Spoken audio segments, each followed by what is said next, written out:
The answer to the question everyone was asking, who was going to walk Meghan Markle down the aisle, was answered, and that answer, Prince Charles. Meanwhile, the Las Vegas Golden Knights are proving that expansion teams can be good and can maybe win their championship in their first year as they are on the way to the Stanley Cup Finals. And the image of the 30-year-old man who was evicted by court by his parents and the very, very, very sad interview that it led to. All those stories were pretty large for the week, but not large enough to make it to top 10 territory as chosen by you out there via the internet. So what stories are in the top 10? We'll talk about those in just a moment here on the Weekly Wrap-Up Show from This Is a Conversation for the week ending May 26, 2018.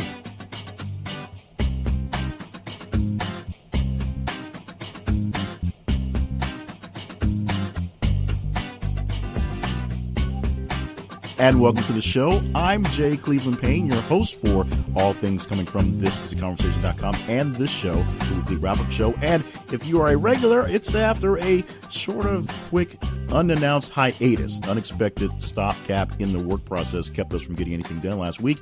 So we are refreshed, we are back, we're renewed, we're coming in with a strong sense of purpose and a few days extra to think about our actions and hopefully reflect on some greater things to come. Now, why are you here? Hopefully you're here because you enjoy This Is Conversation and all the conversations we have inside our social media and, of course, on our website, thisisaconversation.com. What we have for this show is all week long, we go through all the great stories and some not so great stories and some in between stories and post them via our social media feeds and our website so that you can get a chance to tell us which ones are most important. And it's very simple. Follow us on Facebook at This Is a Conversation. Follow us on Twitter at @TH_conversation. And as you see our stories pop up into your news feed, they come in from various different news sources, and they're mostly replicable. We go for the best ones we can, and sometimes we do fringe a bit, but you find the story, you see the story. If you like it, if you love it, you hate it, if you want to reply to it, you want to react to it anyway, you want to share it, you do that. And the more interactions you give to a particular story, the higher it gets a ranking, more counts into its engagement. And at the end of the week, we put it in a spreadsheet. We do some addition. There's some division in there somewhere. I think Abacus is involved somehow. And we get a ranking from top to bottom. This week from 1 to 119, 119 separate stories posted throughout the week. And we'll give you in this first segment the top 10 stories, counting them down from 10 to 1. In the middle segment, we don't have an interview again today, and it may be a while before we get a chance to work that in there. We're so glad to get a couple of interviews back into the saddle, and we're working on timing to make that happen as a better result. But we'll do some serious housekeeping on how we may be taking this show in not quite a different direction, but some different things we may be doing to liven it up to make it ready for radio. As I said, one of my main goals is to get this on some radio stations, and there's a couple bits of feedback I've gotten, so we may do some shifting on there, and it's going to stay in the time allotted. Meanwhile, we're going to hopefully stay in time allotted. That's an issue as well. And in the final segment, we will wrap up with all the things we missed, including 119, the almost relevant story this week, the story with the lowest ranking inside the 8-ish days we have to play with. Plus, we round out the top 15 stories that almost made it into the top 10 and get in as many other headlines as we possibly can as time allots. So let's go ahead and get in with the show today, starting with number 10.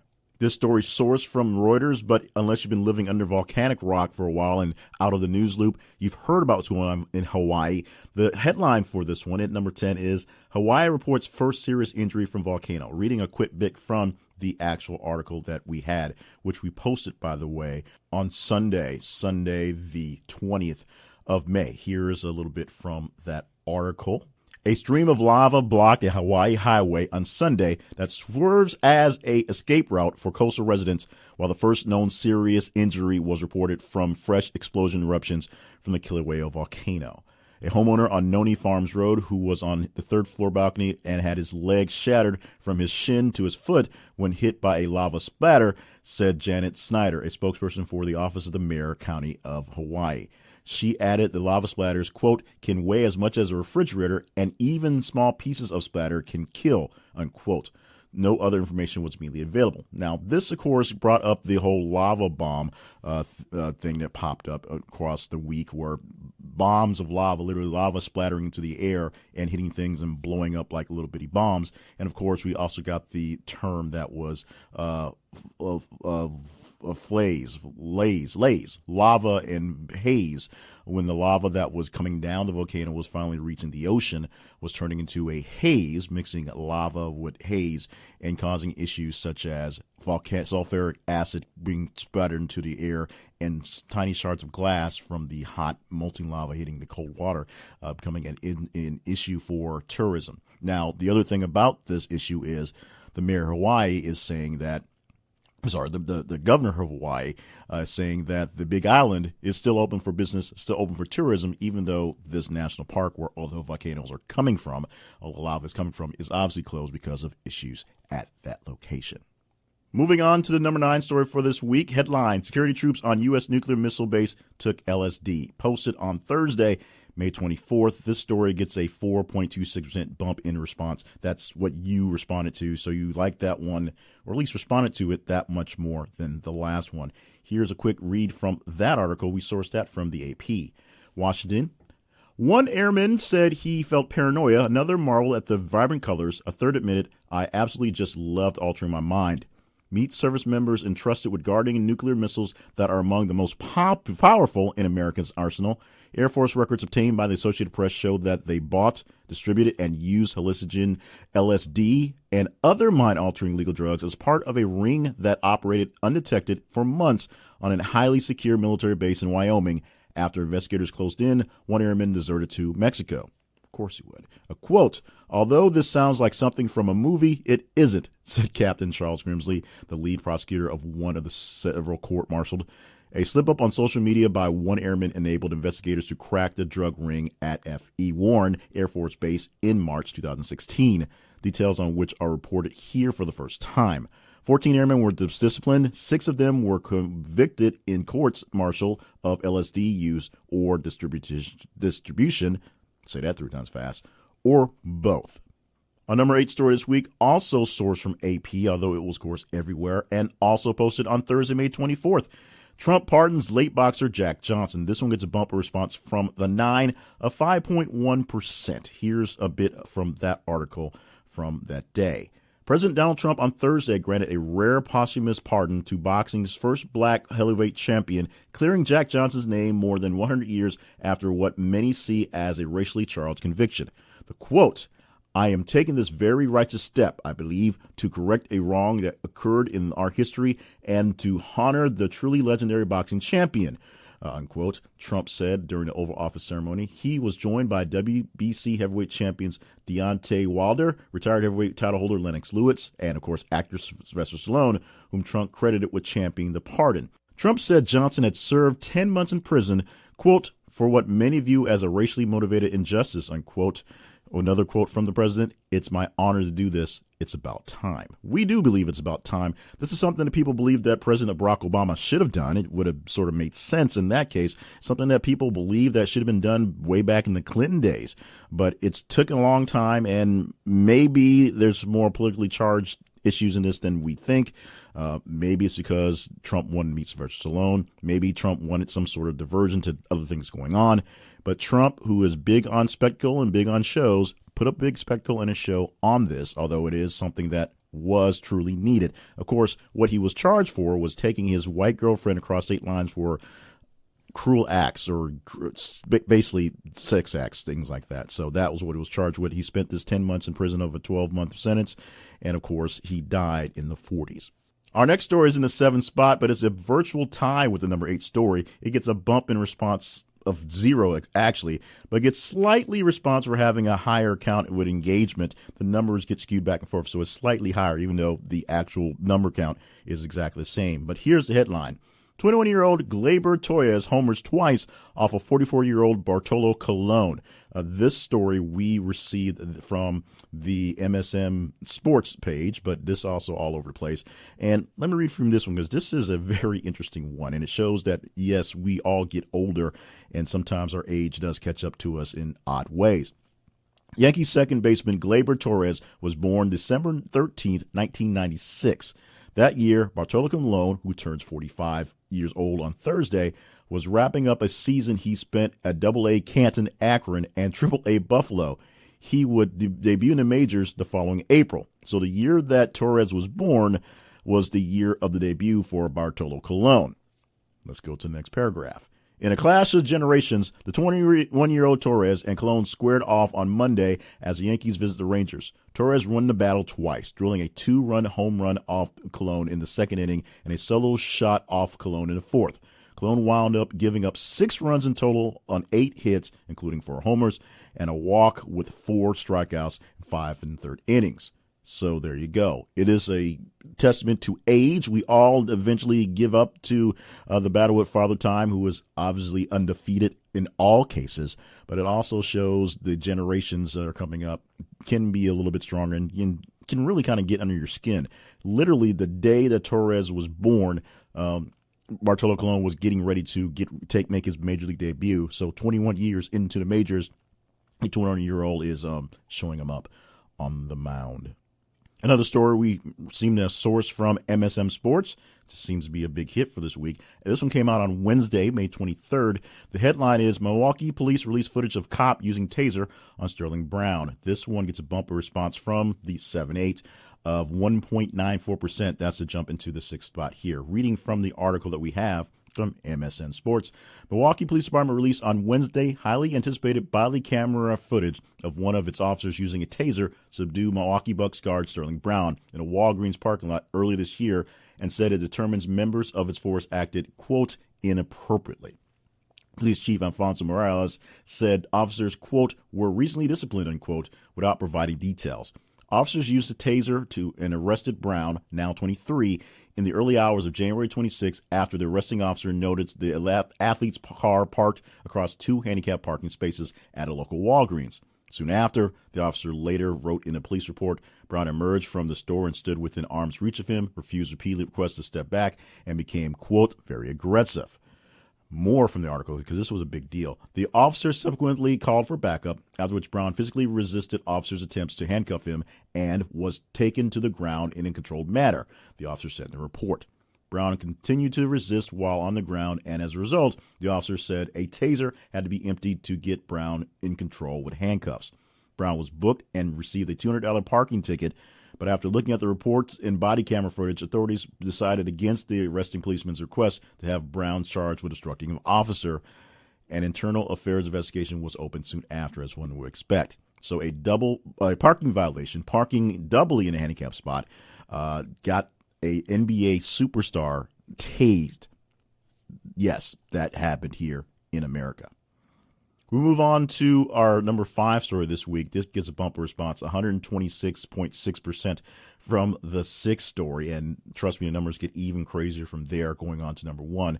Let's start off with this one where we're at, the number 5 story. The headline we have, Baltimore County police officer shot and killed, the governor says. As I said, posted on Monday, May 21st. This is the article that we got it from CNN, from their website. A bit from the article. A Baltimore County police officer was shot and killed Monday afternoon in Perry Hall, a community northeast of Baltimore, Maryland Governor Larry Hogan said on Twitter.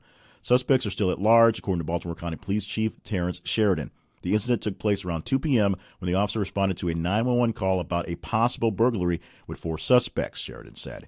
While the governor said the officer died from the shooting, the police chief said the nature of the officer's injuries are unknown until the medical examiner does an autopsy and determines a cause of death. The officer was taken to the hospital where he was pronounced dead at 2:50 p.m., according to CNN affiliate WJZ-TV. Sheridan said the officer was wearing the activated body camera that investigators are examining. Quote, we are now investigating this as a homicide, Sheridan said in a press conference Monday evening. Suspects are believed to be armed and dangerous.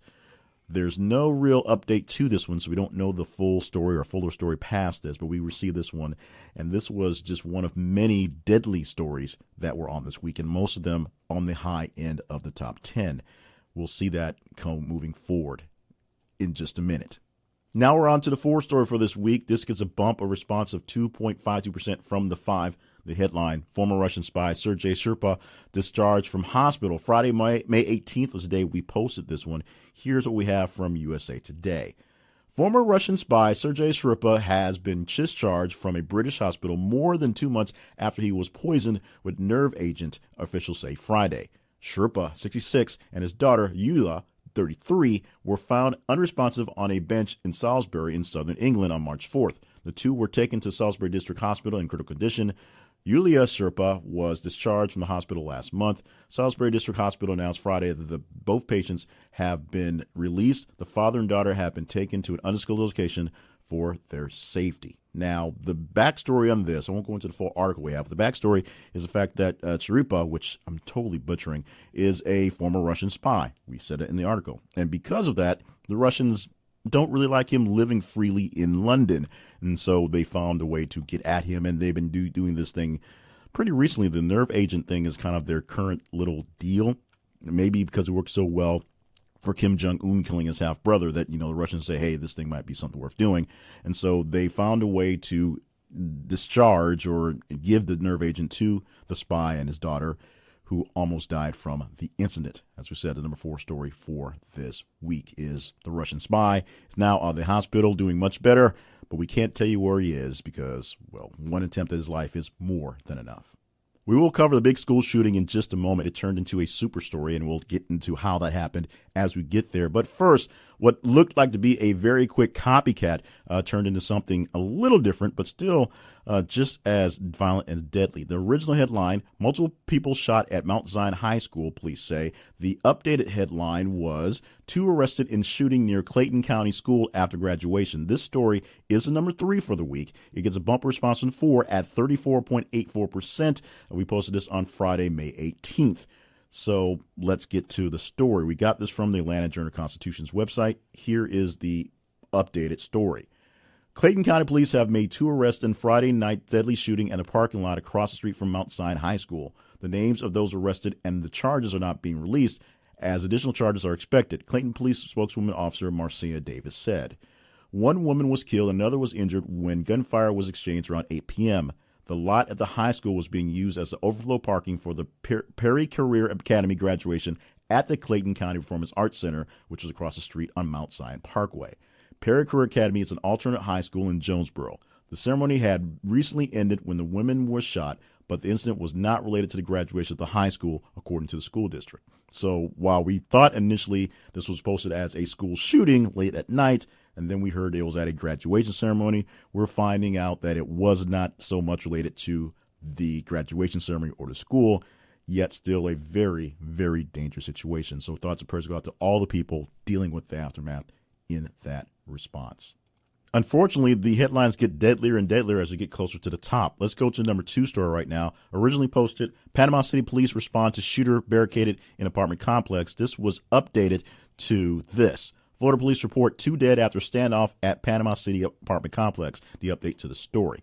The gunman was found dead and after soaking his apartment with gasoline. That's in the line there. More from the story from the Huffington Post. That's the source we got from this one.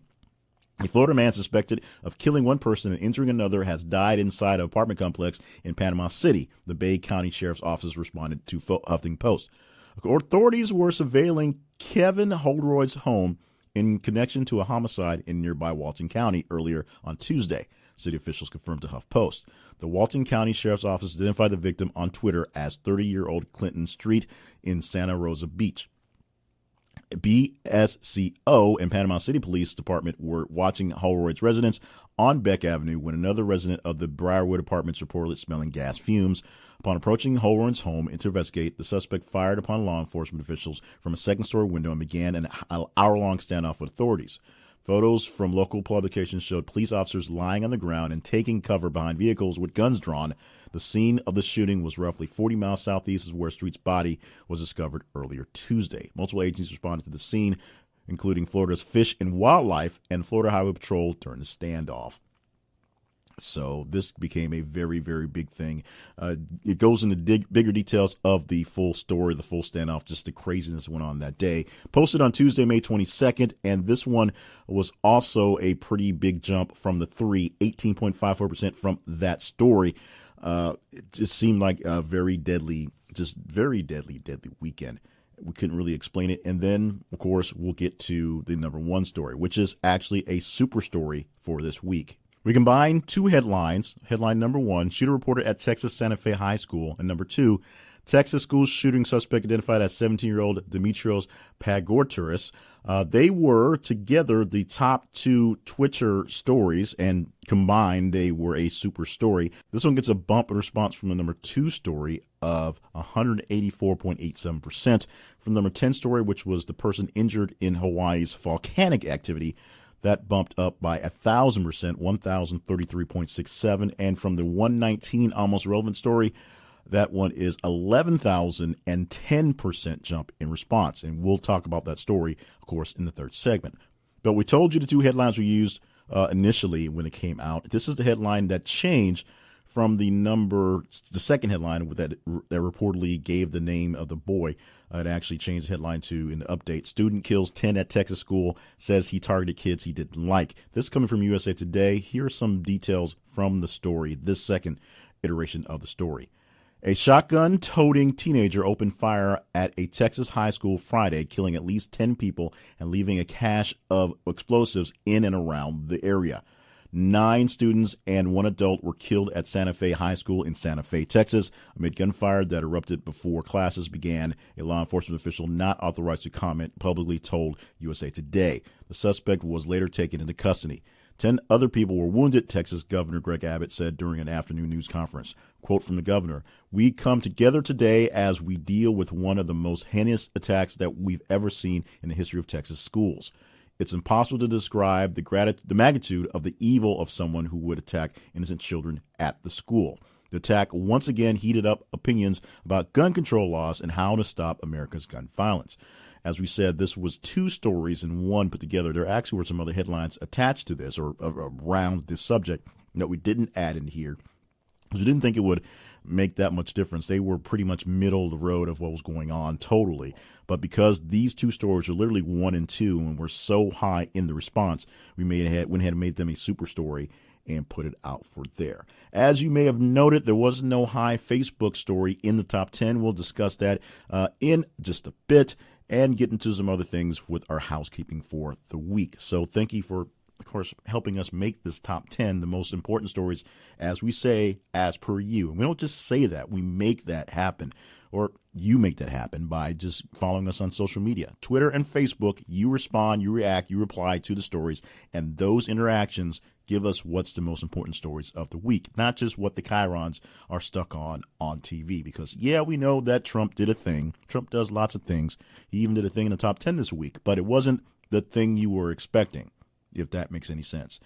You make this thing happen by following us on Twitter at @th_conversation and on Facebook at This Is a Conversation, making sure that our notifications are live and local and ready for you to see. And when you see those stories, you react to them as often, as much, as fervently as you want to, and they get into the algorithm to tell us what's in the top 10. Coming up, some housekeeping and some how we're going forwards in just a bit here for the weekly wrap-up show from me, Jay Cleveland Payne, and thisisaconversation.com.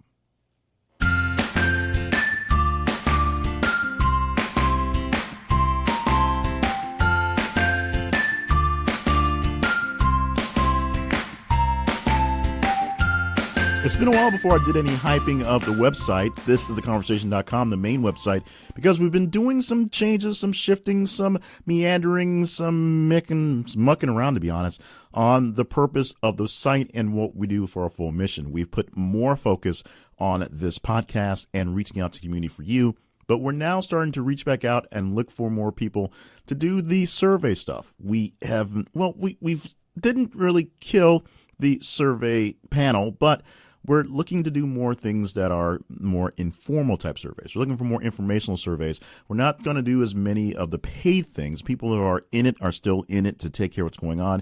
But we're trying to find more informational surveys to help you and get better stories. We want to do more journalistic things, if you will. So we'll be reaching out to you in the upcoming weeks on how we can do that. We'll be sending out surveys to all of you in various ways to find out how we can get in contact with you to talk about things. We'll do the same topics, all sorts of type of topics. What are your views on things? What's the slant we should look at too? And what things should we check in out more often? Now, while that was not quite grammatically correct, I think you get what I'm saying here. We want to have more conversations, more great conversations, but we need to know how those conversations should be led. We know how the stories of the week are led because We come up with the stories listing, we put them out there, and you can respond to those. But we want to get your direct response on direct issues, and we'll be doing that very soon. So look out very soon for information on how you can be a part of these new surveys. Now, remember, this is not the survey panel. This is not the get paid to do survey panels we had for a while, but this is a way to get in touch with you and have more conversations, and hopefully get more of you in our conversation Facebook group for more extra chatty stuff there. So look out for that. You can look for our Facebook group and maybe start from there, but look out for more of us asking more of you in the upcoming weeks.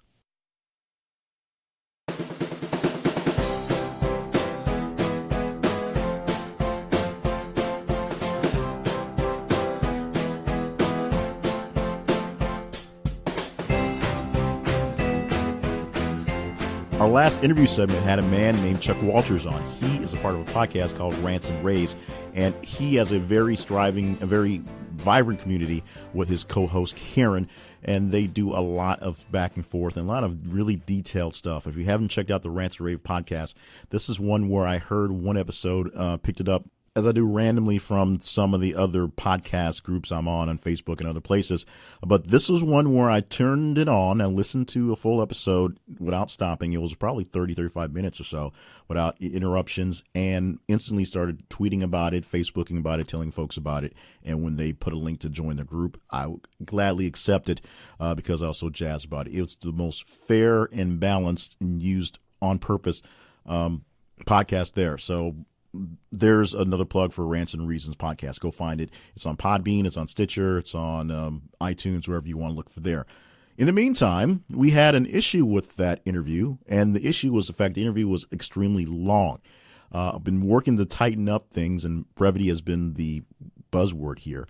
But we had two big issues with brevity. Number one, the segment one, the top 10 segment, was kind of long. The interview was very long and very interesting, so even though I chopped out a good couple minutes of it, the timing or the timeout for the podcast suffered for it. We didn't do the running out of time headlines because we were already past time by the time we got there. So we basically just did the almost relevant story and the top 15 stories and moved on from there.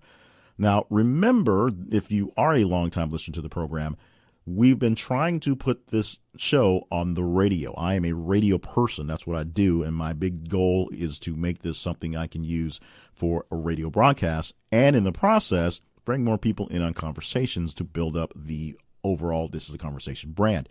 There have been some feedback from some stations, including some people I work with, on how to make this work. And we'll be doing some tweaks and some twinges inside the next couple of weeks. One thing that will probably happen, because I don't think I can shorten the time in the first segment, is we'll probably turn this to a 4-segment show. It'll be a top 5, or I guess 10 to 6, then 5 to 1, and then the interview or housekeeping, and then the wrap-up segments. Just because the timing and the flow, having the first 25 minutes or something being a full segment without a break makes it very hard for some stations to get in their time, even though we built in enough time for them to have plenty of commercials, which is also the issue. We'll still have the same amount of time limit on it, 46 minutes or technically 45-50, so there's 10 seconds for an ID there.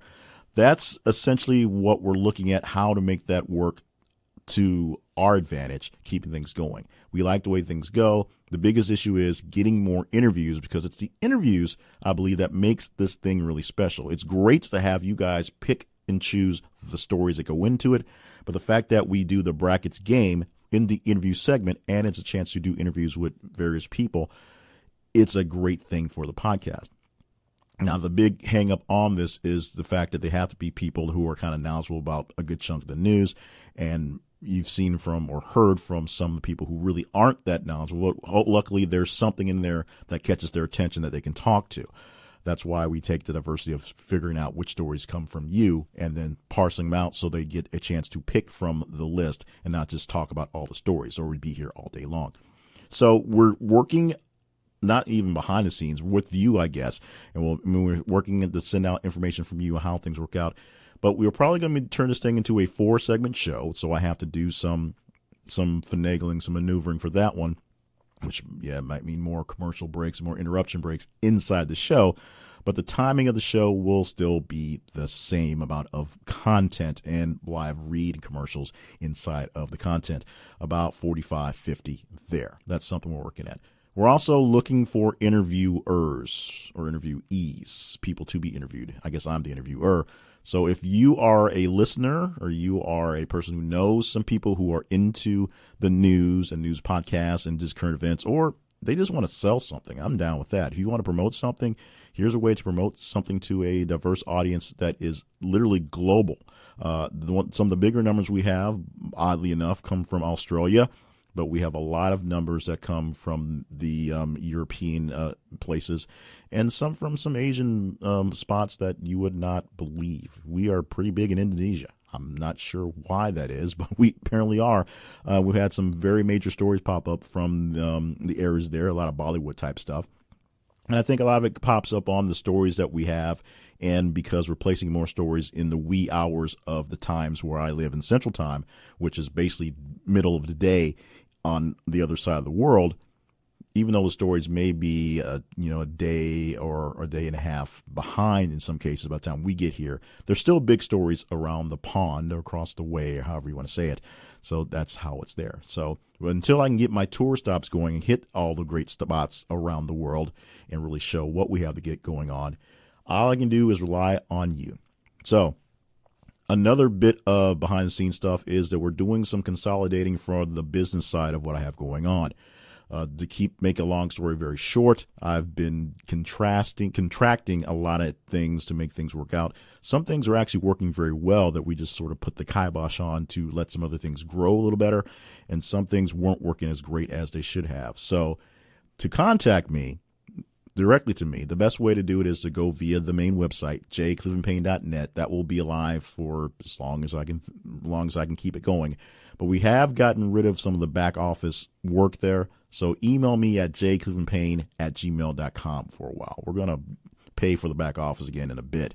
We're just doing some reshuffling, and Gmail is cheap, free, cheap, and it's simple and easy. And all my other emails basically gets funneled into that address as anywhere, anyway. So I'm basically shuffling through that all day long, checking for things and making it work out. So just send it there, and we'll work it from there.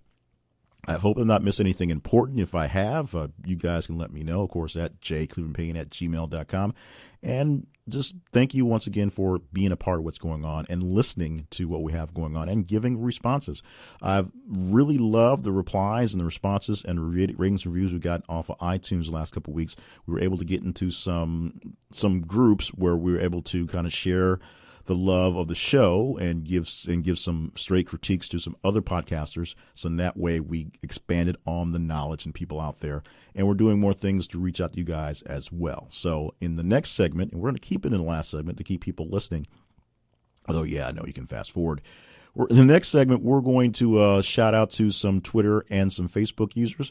We're going to give you the almost relevant story of the week, number 119, what it is and why it may or may not actually be important. Round out the South 15 and get in as many headlines as possible. Once again, as I used to say all the time, I don't say as much as I did, but still really mean in my heart. Thank you, thank you, thank you. Make sure you share us with some friends, some enemies, and random strangers to get more people into the conversation as much as possible. Coming up, segment number 3, or is it, in just a bit for the weekly wrap-up show from thisisaconversation.com.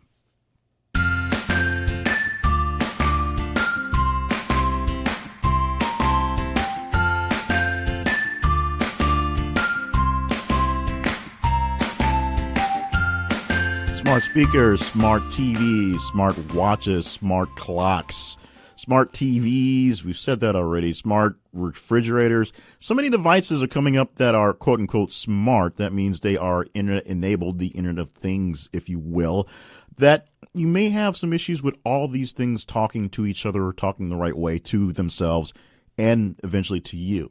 It's not just as simple as plugging up and letting the internet fix it these days. Sometimes it takes a little bit of extra effort to get the right things going the right way and the right communication lines in all the smart things talking so they talk to you the right way.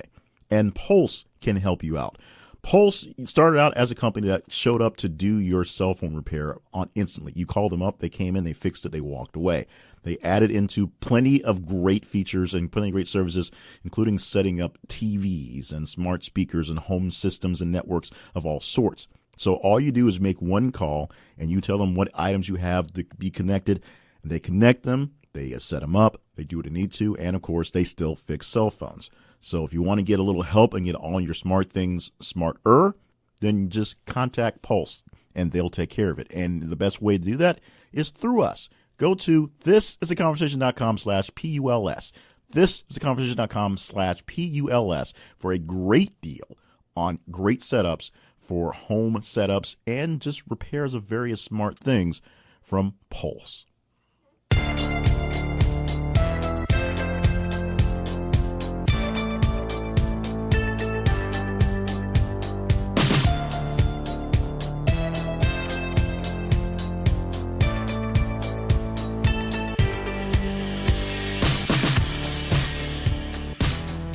Once again, thank you so much for being a part of the conversations we have all week long, 24/7, via our social media sites at Twitter and Facebook, or at least our social media feeds on those sites. Twitter, it's @TH_conversation, and Facebook, it's This Is the Conversation. Make sure that we are set to come up in your feed as things go live. We'll post stories all day long, and you can tell us whether they're good, bad, or ugly by just saying good, bad, or ugly, responding to them, and they get into the top 10 list, and they get counting all the way down from number 1 to today's Almost Irrelevant story, which is actually at number 119. So here is the headline for that story. It goes something like this. Director of Federal Prisons resigns after clashes with Kushner, Sessions, says report. This posted this morning, one of the last posts we had this morning, which tends to be where the ones come in. They're the latest posts that come into the system, and they don't have a lot of time to germinate. So maybe this thing will grow over the next 7 days. Probably not as low as it was from this morning. A response so low because it was 11,010 less than the number one story this week. The story is posted on The Hill, posted to the website actually yesterday evening as we record this on Friday mornings, and we didn't get it in until early Friday, so not a time to gestate, but a couple of quick lines from the story. The director of Federal Bureau of Prisons reportedly resigned last week amid tensions with senior White House advisor Jared Kushner and Attorney General Jeff Sessions. New York Times reported Thursday that Mark Inch submitted his resignation while complaining that Kushner and Sessions had cut him out of the major decisions that flouted, quote, departmental norms, unquote. Sessions hired Inch last August, praising the retired Army general's qualifications for the role. However, Inch allegedly struggled to navigate his position as Kushner and Sessions each pushed for their preferred reforms, that's what it is, to the prison system. As you expect, the people who are actually in charge want to push their route as opposed to letting the guy they put in place make the thing happen. For guys like that, including especially high-ranking Army officials, they're not big fans of being told what to do all the time, especially when their job is to supposedly tell people what to do. So it didn't work out so well for that. White hasn't. His name isn't White. His name is actually Inch. Inch has left the building. Let's just move on. Rounding out the top 15 stories that didn't quite make it into the top 10, and then we'll get to as many of the stories we have time for per headlines. This one headline reads, Barack and Michelle Obama strike a multi-year production deal with Netflix. We got that off of CNN, but this, of course, another one that was big everywhere. Oddly enough, the Obamas aren't hurting for jobs and money after their stint as 8 years in the president and White House jobs. They now will work both in front and behind the camera in a multi-year production deal with Netflix.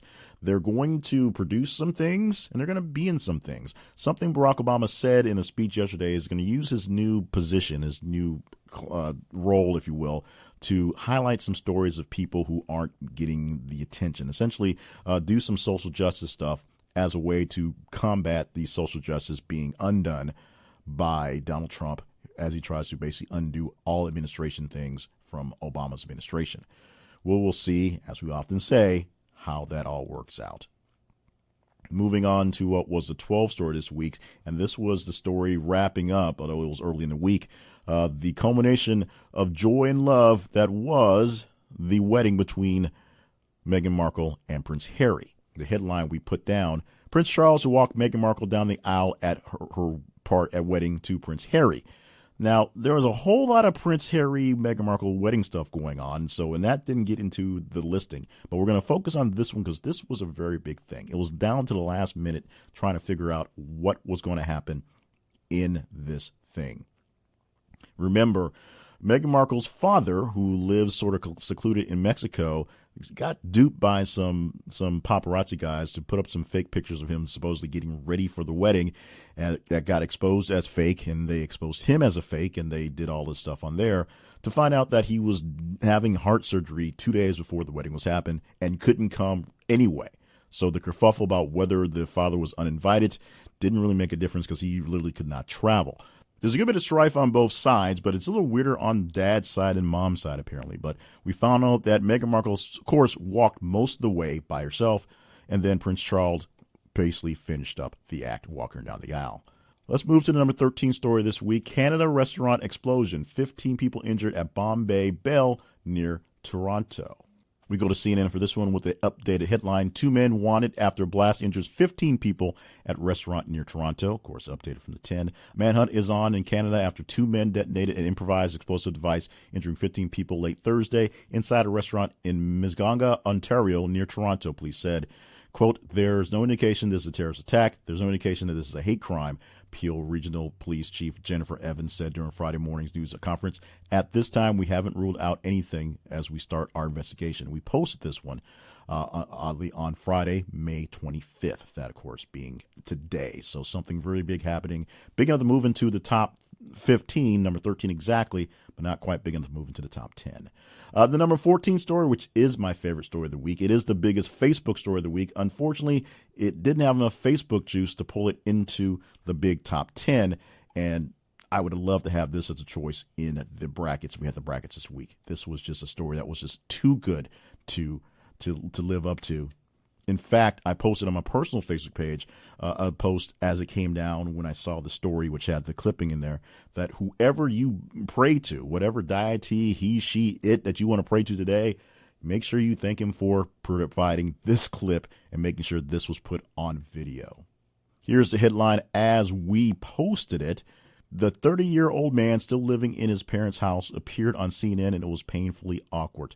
We talked about Michael Rotundo, the 30-year-old man who lives in upstate New York, who is battling with his parents to basically stay at their house. He's been living there about 8 years, not paying rent, not doing very much, not really getting a job. And there's a lot of deep underlying issues with Rotundo, on top of the fact that his parents want him to move out of the house because they've asked him to pay rent, they've asked him to contribute, and he doesn't. He basically buys his own food and does his own laundry, but that's essentially what is that going on. There's a lot going on, actually. He has a custody battle with the mother of his child going on right now, and a lot of just odd things.